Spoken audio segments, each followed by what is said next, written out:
Cześć, w dzisiejszym odcinku chciałem zaprezentować Wam niwelator laserowy Lamigo Spin 235. Zapraszam do oglądania. Niwelator Lamigo Spin 235 przychodzi do nas w takim oto case'ie. Jest to dokładnie taki sam case jak w Spinie 210-220. Walizka pokaźnych rozmiarów z pokaźną zawartością akcesoriów, którą Wam zaraz pokażę. Metalowe zatrzaski, solidny plastik.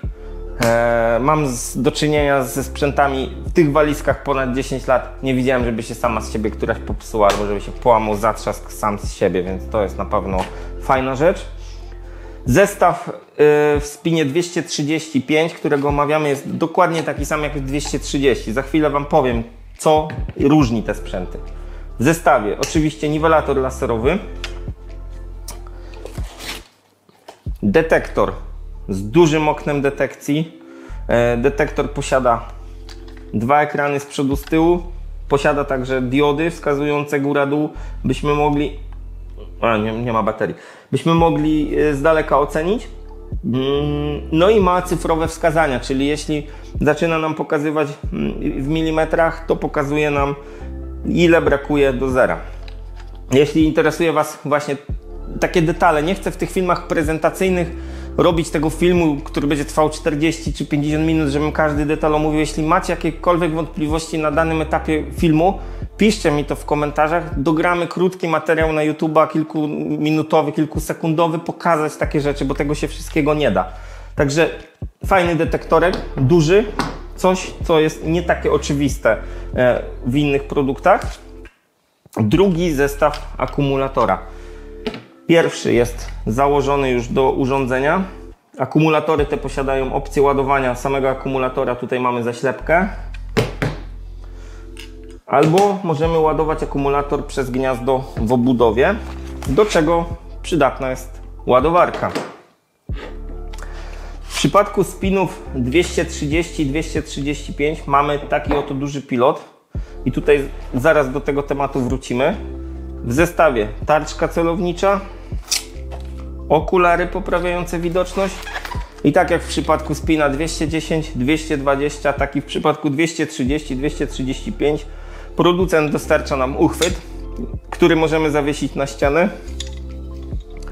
Dajemy sobie tutaj niwelatorek i jesteśmy w stanie zrobić na przykład duży sufit, dużą powierzchnię Armstrongów z jednego miejsca za pomocą niwelatora laserowego.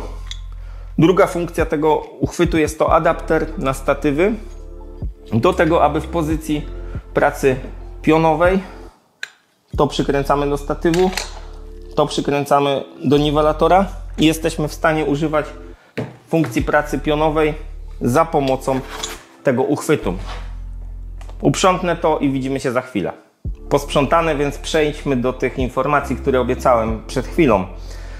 Spin 235, którego tutaj widzicie, jest to urządzenie, które posiada sterowanie za pomocą pilota radiowego.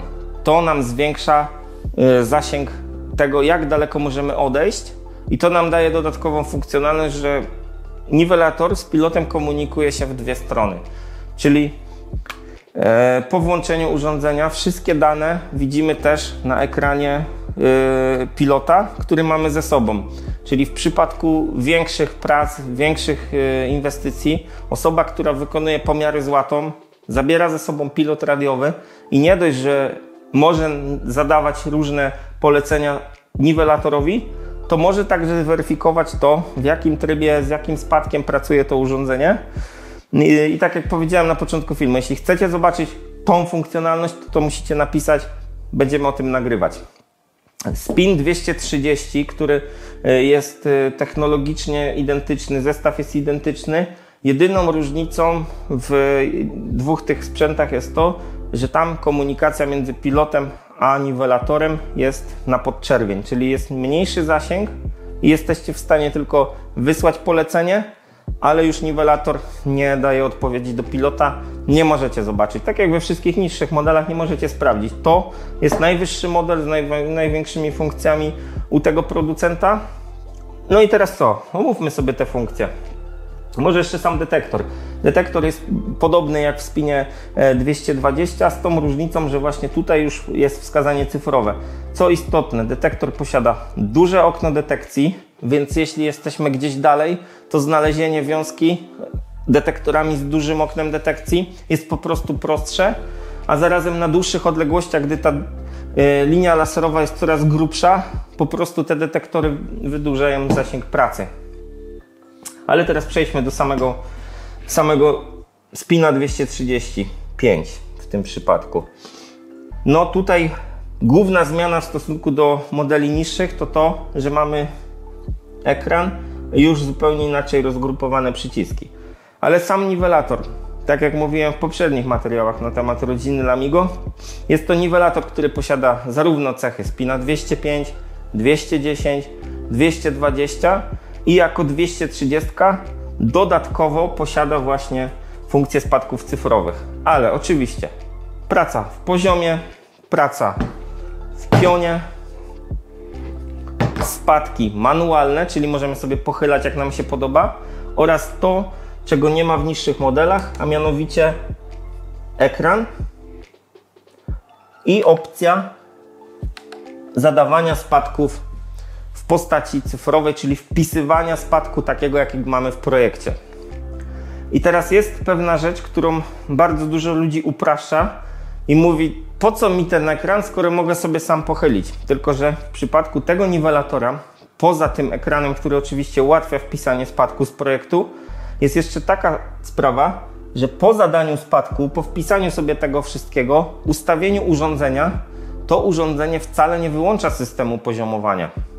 Ten system poziomowania jest aktywny i w momencie, gdy coś się zaczyna dziać z urządzeniem, ktoś się przestawia, ktoś się trącił i tak dalej, to nie jest jak w przypadku poprzednich wszystkich modeli i wszystkich prostszych modeli na rynku.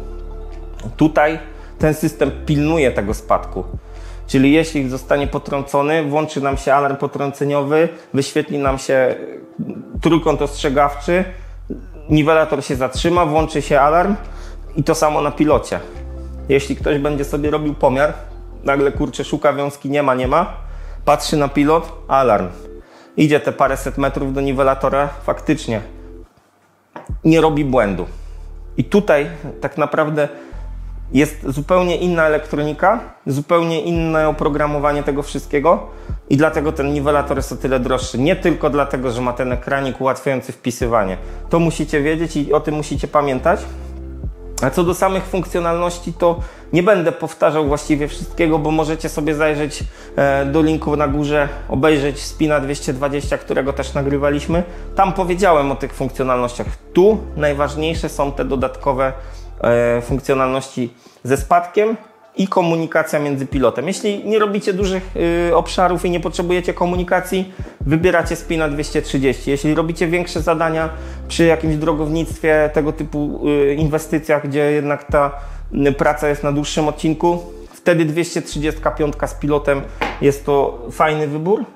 No i oczywiście, jeśli będą jakieś inne pytania, szczegóły dotyczące obsługi, których tutaj nie opowiedziałem, albo o których właśnie zacząłem opowiadać, ale nie pokazałem, napiszcie w komentarzu, jaka poszczególna część Was interesuje, a na pewno dogramy to w osobnym, krótkim materiale, żeby te prezentacyjne materiały nie trwały zbyt długo.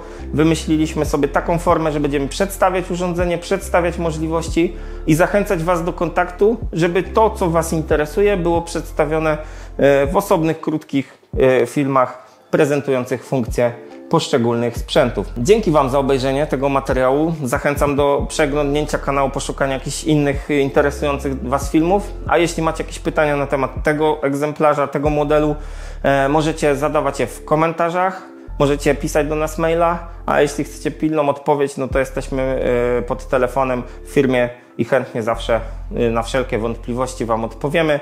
Dobra, dzięki za obejrzenie materiału. Do zobaczenia, cześć!